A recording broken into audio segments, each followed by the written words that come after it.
Hi guys! Welcome to my channel. Yan, malapit na yung birthday celebration ni Leon. Kaya, naisipan namin gayahin yung mga nauusong game prizes, no? Na trending doon sa TikTok. Ito yung mga package.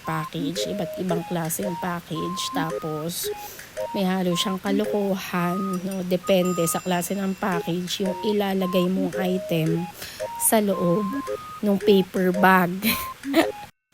So ayan, kung bet nyong manood, dyan lang muna kayo habang nagbabalot ako ng mga prizes.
Hindi ko sure kung madodocument ko pa yung mga to, no, sa party, sa mismong party. Kasi, mano-mano lang ako, te. Ako lang yung magpipicture-picture tsaka magvi-video. Hindi na ako nag-ano ng photographer or mga photo booth.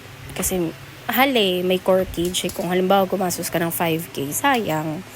Kumaga, sa pagkain na lang natin ilaan. Parang ganun siya para sa akin. So, yan guys. Patapos na kami maglagay sa paper bag. And hindi ko sure kung sino-sino yung pupunta.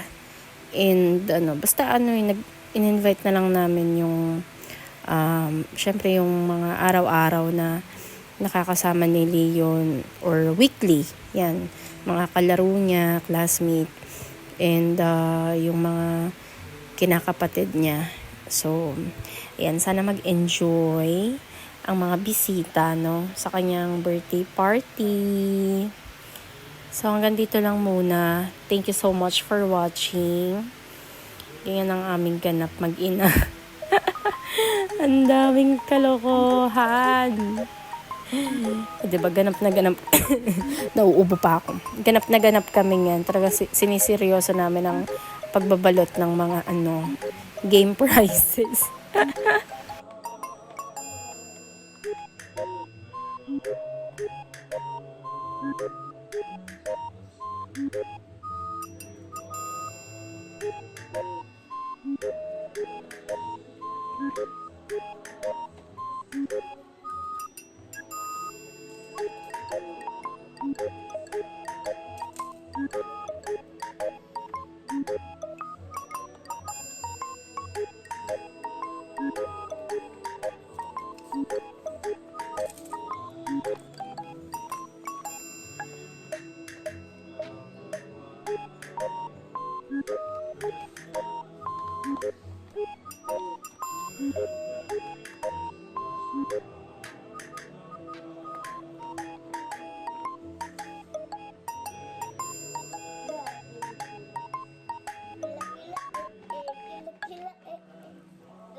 Ito naman ang kanyang loot bag. Naku, grabe.